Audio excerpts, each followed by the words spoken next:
Welcome to the Workplace Ninja Summit 2022 podcast. A live recording directly from Lucerne with interesting topics.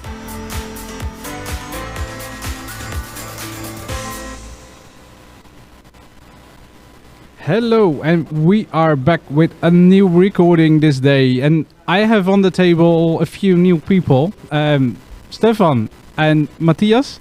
You both have delivered today already a session, and there will be one next for you, I think. My name is Frans Oudendorp, and Stefan, who are you and what are you doing here? Yeah, sure. I'm Stefan Schorling from Sweden. I do lead the One Win Managed Detection and Response team, and I am a Microsoft MVP as well, and I just love community, so it's really good to be here. It's a lot of people, a lot of good discussions, people are open, and I'm a security interested person, so it's just great to be here. Yeah, good to be here, and the collaboration with each other and with all the people that we have here again, finally. And Mattias. Yeah, I'm Mattias Borg from Sweden, working at One Win in the MDR service, and really like being here. It's my first in-person event since the pandemic, so it's all this networking, meeting a lot of friends that I've been chatting and talking on Teams with for the last 2.5 years. Yeah. What does it mean for you to be finally in person to meet people? I'm a very social person, so for me it's really important to meet people in person. It's there are a lot of other discussions that's not taking place on the webinars. Usually on the webinars, you're doing the session or listening to a session, and then it's it. There's not that common that people unmute and communicate, and after the session, everyone is gone. Yeah, we have met each other virtual a lot of times, but that is completely different than see each other to look in their eyes. What does that mean for you, Stefan?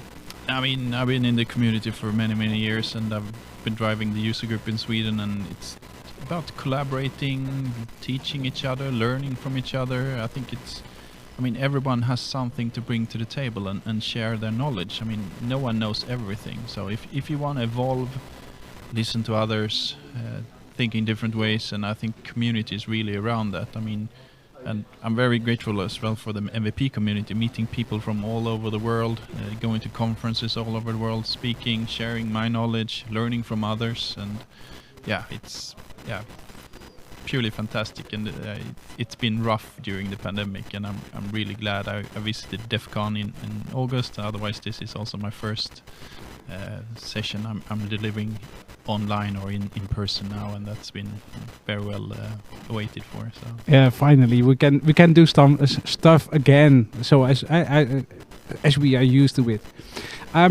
The first session that you have was related to Windows.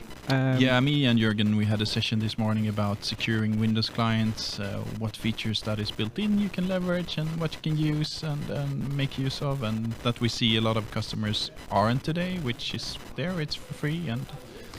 And Windows out of the box is not secure enough? No, you need to do work. I'm sorry, you can't be the lazy admin, you need to do some work as well. Yeah, tomorrow we will also have a conversation with Ronnie de Jong and Pim Jacobs about attack surface reduction rules. That is also part of Windows and can help to secure your Windows. What are the key components for you to secure Windows in general? I mean, what we were discussing there was about segmentation, both from a network level. Clients should be able to communicate with each other. Identities, making sure you have a tiering model in place, that no one is abusing the clients to be able to move laterally. So making sure you have laps, making sure you're blocking admin accounts from logging on to the endpoints.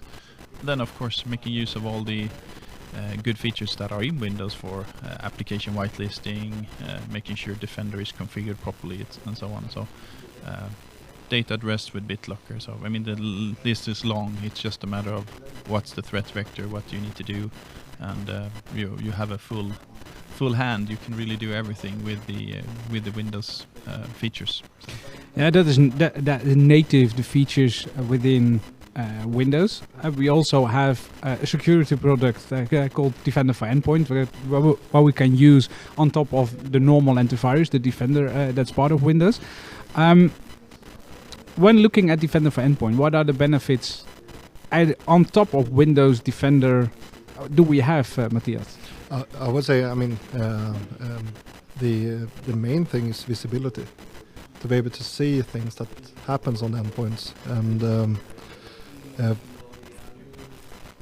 and besides the visibility, the possibility and options to actually remediate different threats that happens on that we see on the endpoints, and also, I mean, other features of the product with threat and vulnerability management, to have that easily to look into that kind of data as well, which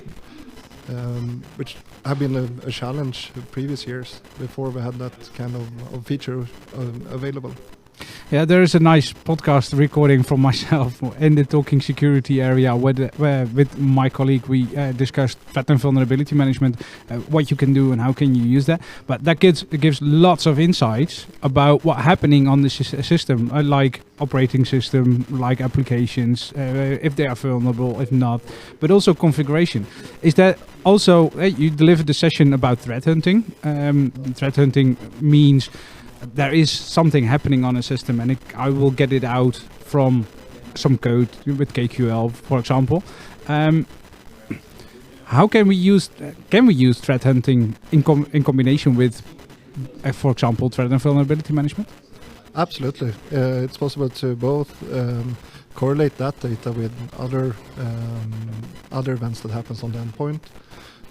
For instance, if there's a attack targeting a specific product, and we at the same time can see if we have a vulnerability in that product, and so on. And also you can slice and dice the data a little bit and present it in a different way, maybe than the regular reports, if you want to have do calculations on path and other interesting data from the TVM data.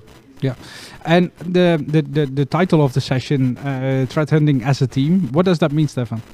Yeah, so we were discussing on how to do it in collaboration with your colleagues. I mean, you have various aspects. You need to have threat intelligence feeding in information. Maybe if you have a dedicated threat intelligence team, they can feed that in, or someone in your team has that role depending on what you're planning for your threat hunting.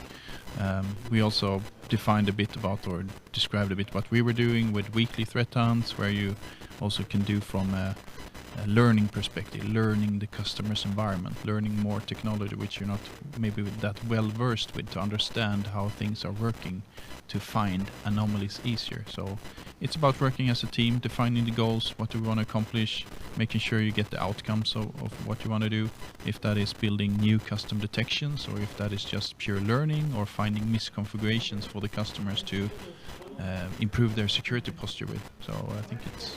And the guiding, the guided hunting experience that is added lately, I think it was a few weeks ago that it's added into the Defender for Endpoint environment. Is that helping customers to learn more easily, to see what happens in their environment, Mattias? Yeah, absolutely. I mean, it's a quick start guide. You can do your filtering, and you can always switch it to the KQL query side, so you can see what's actually happening under the hood.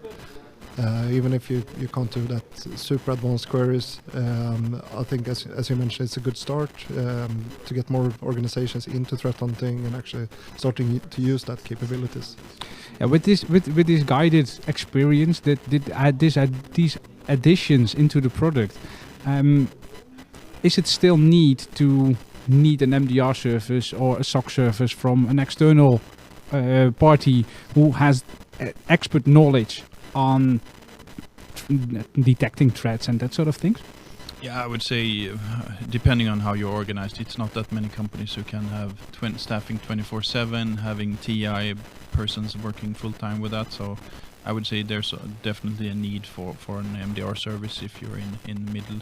It's mainly the large enterprises who can afford, and where it's beneficial to have your own team. I mean, it takes at least 20 people to go around your 24/7 shifts, etc. So for sure, but guided hunting, as Mattias says, it's a good intro for many customers to start looking in themselves and learn the data, and even for new analysts in services who are just getting started with KQL, it gives them a good head start. And I think there are some good stuff in there as well, where it's giving you some scenarios, like that we're looking for this scenario, so that can also inspire you, even if you are well versed with KQL. It could give you some ideas how to hunt and what to hunt from. But then I think if you're mature, you will still write the KQL yourself. So. Yeah, you still need to add the extra knowledge to deep dive in the system and so on. That is definitely needed. We are used to use Defender for Endpoint on clients. Nowadays we can also use Mac and Linux clients. What is the real difference between the client OSs in part of equipment that we can use from the Defender for Endpoint agent? Is there a huge difference, or is the gap closing and closing? I would say it's closing for sure, but there are still differences. I mean, Mac OS or OS X is it's way different than Windows is. So, I mean, it has its system starts and CTLs, etc. That is, so it's a completely another operating system. So you can't apply some of the learnings and what you're thinking in Windows when you threat hunt on Linux. But I mean, every day there's new events, new data is being added to all of the platforms. What is maybe the weakest point is the mobile devices that really doesn't have much data. It's more from bad URL clicks, but from Mac OS, Linux, we're getting more and more data, so that is definitely helping. But you need to have a different mindset, because the threats looks differently on Mac and Linux. You need to have the domain knowledge about those as well when you do the hunting. So yeah. And deploying the Defender for Endpoint agent on clients is more or less easy, because most of the time there is an integration with Endpoint Manager or co-managed or whatever, so you can deploy more or less easily. How is that with deploying the agent on server operating systems, Mattias? Sorry, on server operating systems, how can we deploy Defender for Endpoint on servers that widely on-prem, for example, or in Azure and not connected to a domain, for example? Yeah, I mean, it's from the beginning we have this new agent being used just to get the same capabilities as we have on the client operating systems in terms of both visibility and remediation, which the remediation part is of course really important. There are some things as well to consider in terms of what to do with the existing agent. Are there any existing agents that we need to consider before deploying the new one? But then it's all about how you manage your servers. I mean, do you use Azure Arc, for example, if you're on a multi-cloud solution or on an on-prem solution? How can you deploy software to your servers?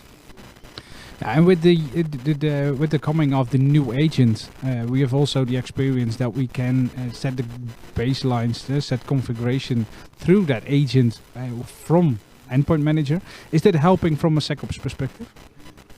Yeah, absolutely. If you control it through the MD channel and have the possibility to configure the settings in the same manner as on the client, it's easy to know that you actually have the settings out there, and also use the TVM to see what's actually being applied.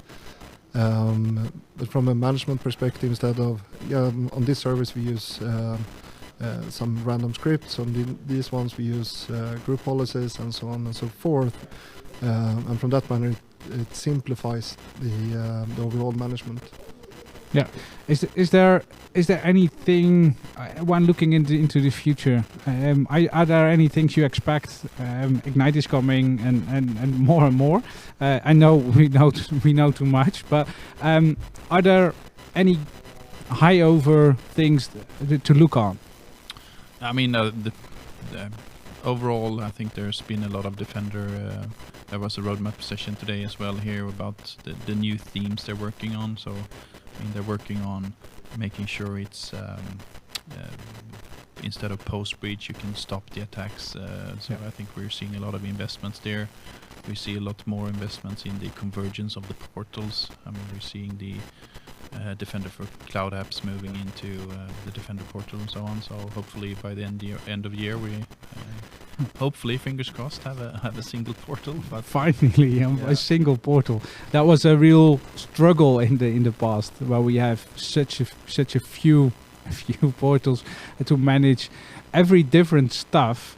But when looking at integration, there is in the security portal, there's also integration with Defender for Endpoint, within Defender for Office, within identity protection, and that. If you look at threat hunting, is that helpful?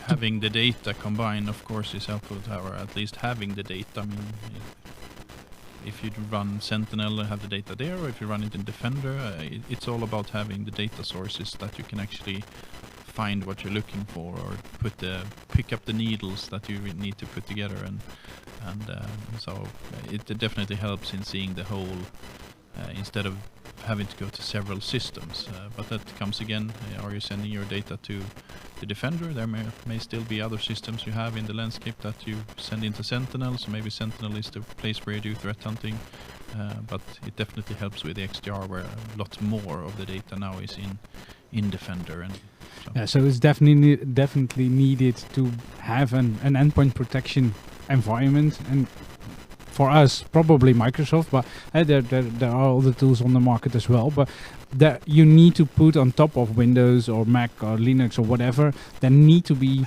an endpoint protection system, so you get insight, so you can do threat hunting, so you can onboard other systems, and that is what you already explained in the different sessions as well. Yeah.